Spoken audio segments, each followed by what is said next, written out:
po mga kalodi, at it's nice to be back na naman po dito sa channel natin. So ito po ang bagong presentation natin na madalas pong tinatanong. Paano mag 110 volts sa 220 volts? Pero in 2 ways po ang gagawin natin para may pagpipilian po tayong gagamitin. Tapos i-reversible po natin. So paano na naman mag 220 volts sa 110 volts? So ito na po ang circuit breaker natin. At tapos meron tayong tugang na outlet dito. Tapos kung makikita mo sa main wire natin dito, so meron tayong ground na inilagay. Tapos MCB po ang gamit natin na circuit breaker. So ang una po natin gagawin, yung unang option muna kung paano tayo makabuo sa 220, makakuha tayo ng 110 volts doon sa 220. So ito po madalas pong ginagamit po nila. So, susubukan natin ngayon. So, gagamit po tayo ng multi-tester. So, digital po ang gamitin natin para makita po natin ang reflection talaga. Yan. Dito natin ilagay. Yan. Tapos, ang ginamit po natin na kuryente dito ay line to line po tayo. So, sa line to line, ititester muna natin kung magkano ba talaga ang rated voltage ngayon dito. So, dito natin ilagay yung tester at saka dito. So, makikita ba? 232 po ang voltage natin. So, ang madalas pong ginagamit sa 110 po, sa ganito na paraan, yung dalawang wire, yung dalawang line 1 at line 2 dito, may kaibahan po kunti sa potential voltage. Kaya maghahanap po tayo ng kunting may kataasan sa dalawa. So, ang gagawin po natin ngayon, dito tayo sa technique na ginamit natin nung una. So, paano ba natin hahanapin ang malaking voltage sa one piece sa bawat linya ng 220 volts natin? So, balik po tayo sa technique natin. So, hahawakan na naman natin yung Tesla dito. Tapos, ilalagay natin yung needle doon sa live para makita natin anong taas na pacing po dito. So, dito natin ilagay. Tapos, ito yung isa, hinawakan natin. So, may voltage sa isang linya na 52 volts. Sa kabila naman, merong 63. So, ibig sabihin doon, mataas doon sa kabila. Yun po ang gagamitin natin. Pero bago natin yung gamitin, may ground po ditong nakalagay. Kasi ang mostly sa paggagawa kasi sa 110 volts na ginagamit, kukuha tayo ng isang linya dito, tapos kukuha ka ng isa rin dito sa hot wire. So alam natin na dito yung mataas, yung pangalawa na linya. O sabihin na natin, ito yung line 2 natin, line 1, line 2. Ngayon, ilalagay natin yung ground, at saka itong isang lead, ilalagay natin doon. Basta alam natin na dito yung mataas. So dito ilagay yung isang test lead, tapos ilagay natin dito. So, meron siyang 104. Sa kabila, meron siyang 124. So, ibig sabihin doon, dito tayo sa kabila kukuha ngayon. Kasi mataas po dyan sa kabila, 124. Tapos dito sa kabila, 105 o 505 lang. So, doon natin ilalagay. So, subukan natin. So, i-off muna natin ito. Itong linya dito, so sinunod ko na lang yung wire. Ito yung hot at ito yung ground. So yung sa taas, yun ang ground. Doon sa baba, yung hot wire. So ito yung kulay. So yung hot wire natin, dito na mataas kunti yung voltahe, doon natin ilalagay itong isang wire. So ilagay natin. So yan, nalagay na natin. So ang gagawin natin, mag-testing muna tayo sa voltahe sa bulb dito na ilalagay. So ngayon ipapakita tayo na bulb. So ito yung bulb. So ang bulb dito nakalagay is 230 to 240 volts. So ilalagay muna natin. For testing natin dito. Yan. So i-testing natin ito sa 220 muna tayo. 220. So ayan, umilaw po siya. Meron pa tayong isang bulb dito. So, ito, incandescent bulb. 25 watts with 220 volts. So, 20 volts. So itong wire isa, ilalagay muna natin sa 220, subukan natin. So ayan, umilaw po sila. Ngayon, ilalagay natin sa ground. So ano bang mangyayari doon? So kung makikita mo dyan, medyo mahina lang. Kasi 110 volts lang ang papasok, tapos 220 ang design. So hindi yun mag-ilaw. Itong incandescent, kunti lang. So may isang bulb po tayo ditong, nakakita po ako ng isang bulb. So ang bulb na nabili ko, Firefly. Ang voltage pong nakalagay ay 100 volts to 240 volts. Ang makikita ba? 100 to 240 volts. So ibig sabihin, ang bulb na ito, pwede siyang makabasa ng 100 to 240 volts. Subukan natin ilagay. Tanggalin ito isa. Tapos, ilagay natin dito. So, balik tayo dito sa testing natin. So, 220. Kasi doon natin ilagay. Paano kung doon natin sa ground ilalagay? So, kung makikita mo, umilaw po siya. Kasi naka 100 po ang design to, 240. Kaya umilaw po siya. Pero bago natin, para makita nyo po kung ano ba talagang kaibahan nun kung naka-ground tapos nilalagay dito. Para makita nyo po yung may voltage drop bang mangyayari. So ang gagawin natin, i-fix na lang natin doon. Tapos shut off muna natin. Ilalagay na muna natin itong ground dito. So, ayan po, nalagay na natin yung ground. Tapos, i-switch on natin. So, ayan, umilaw po siya. Medyo itong isa, hindi umilaw kasi nakadesign sa 240. Tatanggalin natin. Ayan. So, ipakita ko sa inyo. Ito po, isipin mo, 3 watts lang po ito. Pero dahil 220 po ang design, talagang hindi siya mag-ilaw kahit ilagay mo. So, ayan, hindi. Tapos, yung isang bulb natin na 7 watts po ito. Ayan, nakalagay 7 watts. Pero dahil nakadesign sa 100 to 240 volts, yan, pwede po siyang umilaw. So ngayon, gusto nating ipakita na may kaibahan po na mangyayari doon. Kung mayroon ba siyang voltage drop, so susubukan natin i-test yung supply dito. So ibalik po natin yung tester natin dito. Yan, digital para makita. So ilan ba ang voltage ngayon na wala pa mo ng load? So kung makikita mo, 124. Tapos ilagay natin ang bulb dyan kung anong mangyari sa voltage natin. So makikita mo, bumaba po ngayon ang voltage. 102 na lang o 103. Kaya ito 7 watts pa lang, how much more kung malaki na ang load ang ilalagay mo. Kaya ang theory natin doon, kapag mataas po ang load, may possible po na hindi yun kakayanin. Kasi nagbo-voltage drop pag ginagamitan mo ng load. So, ito po ang unang paraan natin kung kukuha ka ng voltahe dito sa line ground at saka sa voltage. Pero sad to say po, wala po talaga kung 110 volts dito na matataas na load na ilalagay sana natin dito. Ito lang bulb ang pwede nating ilagay. Pero may paraan pa rin tayong gagawin ngayon.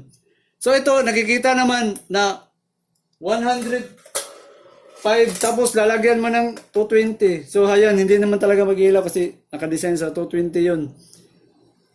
Ito na paraan, kung kukuha ka ng ground, yung pangalawang paraan natin, yun, yung tinatawag natin na step down transformer. So tatanggalin muna natin to.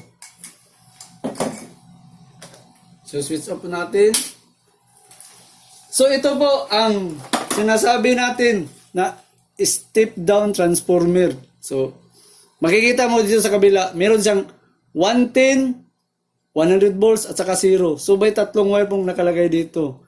Yung 0 po, ito yung black, yung 100 volts, ito yung green, at ito yung yellow, yung 110 volts. Kaya kung gagamitin mo itong black at saka ito yung yellow dito nakalagay, yun ang 110. Kung ito namang green at saka itim, yun ang 100 volts. Dito sa likod, 220 volts. Ang gagawin natin, ilalagay natin yung 220 dito sa MCB, tapos ito yung 110 volts na gagamitin natin. Para makita natin yung kaibahan. So ilagay natin doon. So dito natin ilalagay. Yan. Tapos itong supply dito na 220, ilalagay natin dito sa MCB natin. So natapping na natin. So tatanggalin natin itong ground na ilagay kasi dito natin ilagay sa 110 na naman natin ito sa step down. So ito po yung outlet natin na linya dito. Tapos ito naman ang 110 na linya, itong black at saka itong yellow. So yung black at white yellow natin dito, ilalagay natin dito sa outlet natin para may saksak natin. So yan po, natapping na natin yung 110 volts na inilagay natin dito sa outlet, tinapping natin yung wire. So susubukan natin ito ngayon kung ilan ba ang voltahe sa outlet natin ngayon na ang gamit natin step down na po na transformer. So ilalagay natin yung tester, makikita pa ba yung tester natin dito? So hawakan ko na lang. So yan. So nakasetting sa 50 volts, switch on natin to. So ngayon, susubukan natin yung outlet na step down ang gamit. So, magkano bang voltahe dito? So, mayroon po siyang 114. Makikita ba dyan? 114. So, siyempre, pareha lang po ito sa kabila. 114. So, ang gagawin natin, ilalagay natin yung bulb. So, ito. Kasi, 110 po ito ngayon. So, kahit subukan natin ng bulb dito sa 220 na 3 watts.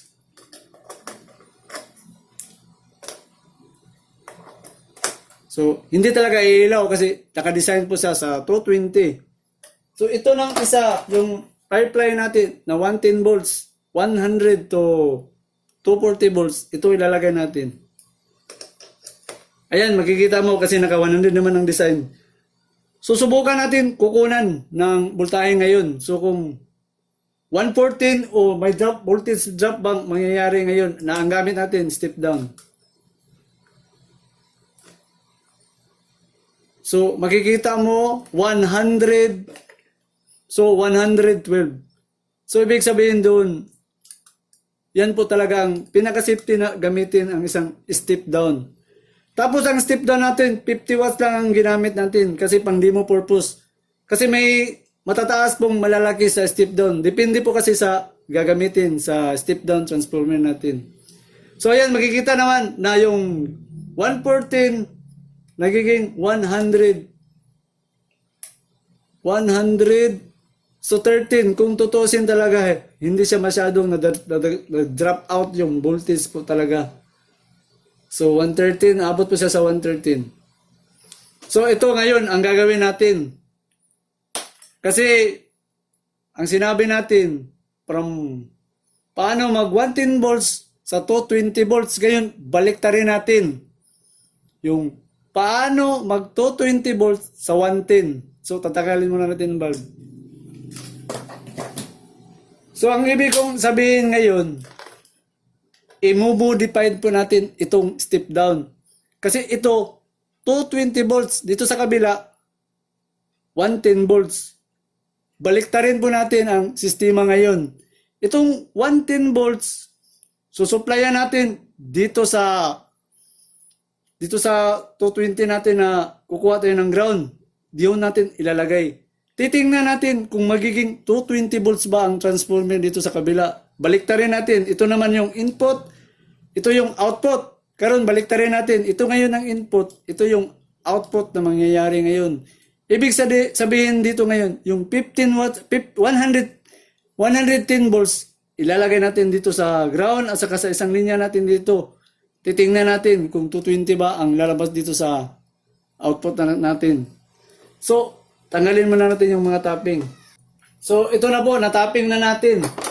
Ito na ngayon ang 220 na inalagay natin, na tinapping natin dito sa outlet. Tapos, yung sa likod na 110, nakalagay ang linya dito sa hot wires at yung isang linya naka-tap po dito ngayon sa ground. So, ang gagawin natin, i-switch on natin at saka titingnan natin kung ilan ba ang voltahe ngayon dito. Kasi nakita naman natin na 220. So, nakabaliktad. Yung 110 ang nagsusupply, ang labas naman 220 volts. So, i-switch on natin ito. Tapos, kukunan natin ng voltahe kung mayroon bang 220 volts. So, yan, tester natin. So, ilalagay natin dito yung tester. So, may nakalagay na 243.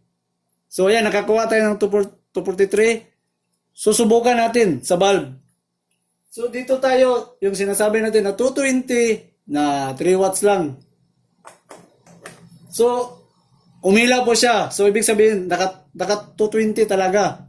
So isa pa, subukan natin yung isa. Yung incandescent bulb natin. So ito 25 watts lang. So titingnan natin kung ilaw ba talaga to. So kung titingnan mo, medyo humina na ngayon ng konti. So ibig sabihin dito, nag-low voltage po siya. Kasi 3 at saka 25 watts. So ito pa, subukan natin. Tanggalin muna natin to.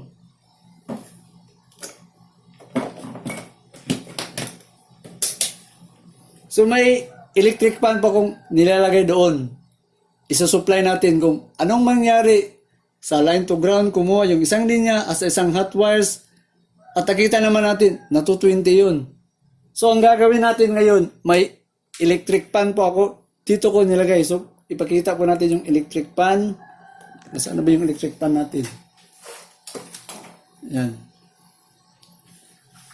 So diyan makikita may electric fan. So ngayon, isasaksak natin ito. So isasaksak natin, titingnan natin kung iikot ba na 80 watts po ang electric fan na dyan. So isaksak natin. So kung titingnan mo, napakahina po ng ikot ng electric fan na nakalagay yan sa high.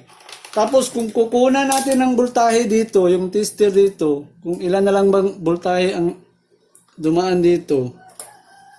So hanggang 83 volts na lang.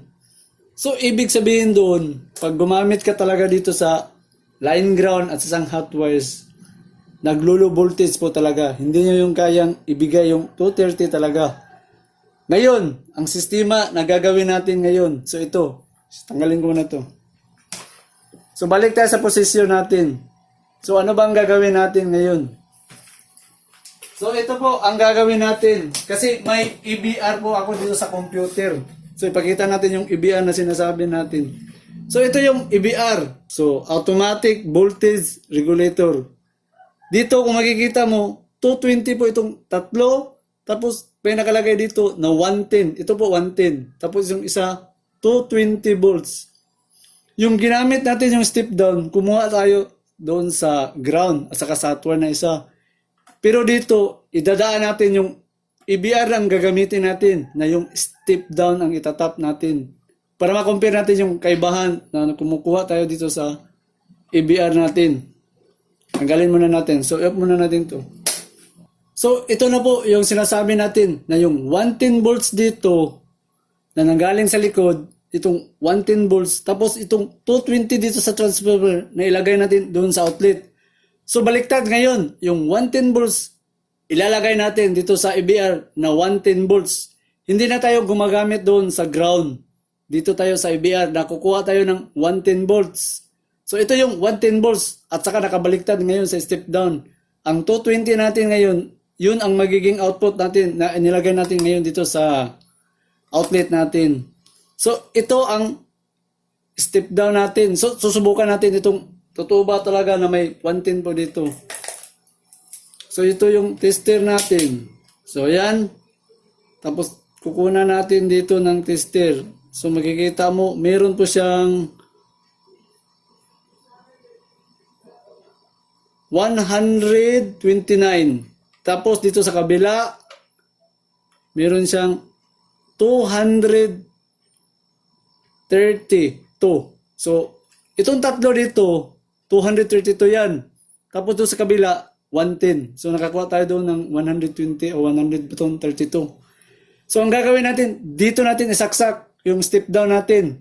Tapos, ang lalabas doon, 220. So, isaksak natin. So, dito natin isaksak. So, ibig sabihin nito ngayon, yung 220 natin, papasok ngayon dito. So, kukunan natin ito ng voltahe. Kung tama bang may 220 na tayo dito ngayon. So, meron tayong 200. Uy, tagal nakuha. 260. So, almost 262 ang voltahe natin. So, ito ang gagawin natin. Yung electric pan natin doon, isasaksak natin doon. kung kaya ba niyang paikutin. Kasi nung ginamit natin doon sa line to ground na linya, hindi naman gumagana, mahina. So ito, dito tayo kumukuha sa EBR natin, susubukan natin. Doon sa electric pan. So titingnan natin yung electric pan kung malakas ba. So yan, malakas. Tapos kukunan natin ang voltahe, kung magkano bang voltahe ngayon.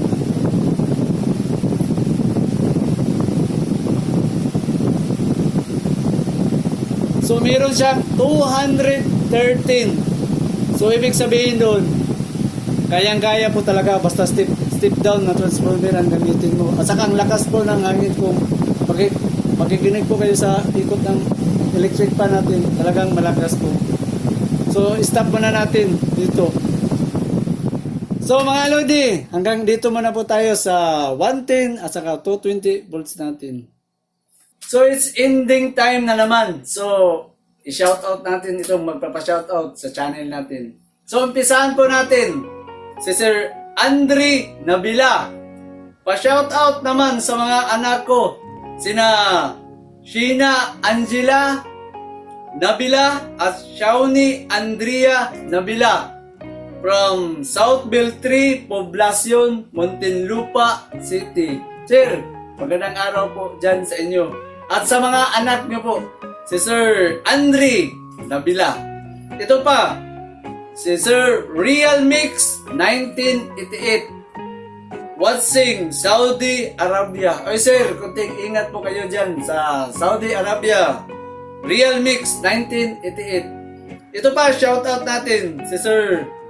Ito, Electrician Creative Diaries. Isa po siyang electrician vlogger. So kung gusto niyo pong puntahan ang channel niya, mahilig po din siyang mag-DIY sa mga electrical. At siya magaling po siya doon sa mga, mahilig po siyang mag-create ng mga lighting sa PVC. Baga may idea po kayong makuha po, puntahan po niyo ang channel niya, Electrician Creative Diaries. Sir, magandang araw po dyan sa inyo. Ito pa, si Sir Dan Cana from Paniki, Aroroy, Masbate. Sir, magandang araw po dyan sa inyo. Si Sir Dan Cana. Ito pa, shoutout natin si Sir Fernando Labarte. Pa-shoutout kami from Bacolod City. Sir, magandang araw po dyan sa Bacolod City. Si Sir Fernando Labarte. Sir, magandang araw po dyan sa inyo. Ito pa, shoutout natin si Bin Tura. Isa po siyang electrician. Sir, kunting ingat sa trabaho at saka magandang araw po dyan sa inyo. Ito pa, shoutout natin si Sir Rosalio Amparo from Bagong Silang, Caloocan City. Sir, magandang araw po dyan sa inyo. Si Sir Rosario Amparo. Ito pa, shoutout natin, Miss Apple Berry. Pa-shoutout naman po kay Angelo Hunya sa Barangay San Roque, Tolosa, Liti. Mayang adlaw ni mo sa Liti. Si Sir Miss Appleberry at saka si Sir Angelo Huina. So ito pa, shoutout natin si Sir Jerome Piras gikan sa Diwa, Dubai. Electricity and Water Authority pero taga Cebu ko. Ay sir, mayong adlaw nimo din na sir o amping da sa imong trabaho sir kay layo-layo ra ba ning Dubai. Si Sir Jerome Piras. Ito pa, si Sir Elmer Habinis, Tampakan, South Cotabato. Ay sir, mayong adlaw nimo din na sir sa Cotabato. Si Sir Elmer Habinis. Ito pa, si Sir Marcelo Odina. Pa-shout out sa Odina family from Taguig City. Sir, mayong adlaw nimo din na sa Taguig o sa imong family Odina. Ito pa, shout out natin si Sir Miguel Mainit from Qatar. From Qatar. Ay sir, mayong adlaw nimo din na sa Qatar o amping dia sir kay layo-layo kasi mong pamilya. Ito pa, shout out natin si Sir Inler Rivera. Pa-shout out po Kay Erlin from Kalumpit, Bulacan. Oy sir, magandang araw po dyan sa inyo. At saka kay Erlin. Ito pa, shoutout natin. Nati Vlog TV. Sir, magandang araw po dyan sa inyo. Ito pa, si Sir Arvin Tihana. Sir, magandang araw po dyan sa inyo. Arvin Tihana. Ito pa, si Sir Ricky Natividad. Pa-shoutout po si Mrs. Lourdes Natividad from Ilagan City, Isabela. Ay sir, magandang araw po dyan sa inyo. Si Ma'am and Sir. Si Sir Ricky Natividad at saka si Ma'am Lourdes. Ito pa, shoutout natin si Sir Edward Bakirin from Riyadh Al-Tahaain Electricity Group. Sir, kunting ingat po dyan sa trabaho nyo sa Riyadh. Si Sir Edward Bakirin. Ito, the last but not the least, si Sir Juper Disinila from CDOC, Cagayan de Oro ni Sir, mayong adlaw nimo din sa Cagayan de Oro City. Si Sir Jupiter Disinila. So ayan, tapos na po ang shoutout natin. Saka huwag nyo kalimutan pong i-like at i-share po ang channel natin para marami pong matuto. At saka huwag nyo na rin kalimutan pong mag-subscribe para palagi po kayong maka-update at palagi po tayong magkita-kita po dito sa channel natin. At sa lahat ng nanonood at tumatangkilik po sa channel natin, maraming salamat po sa inyo. Hanggang sa muli na naman.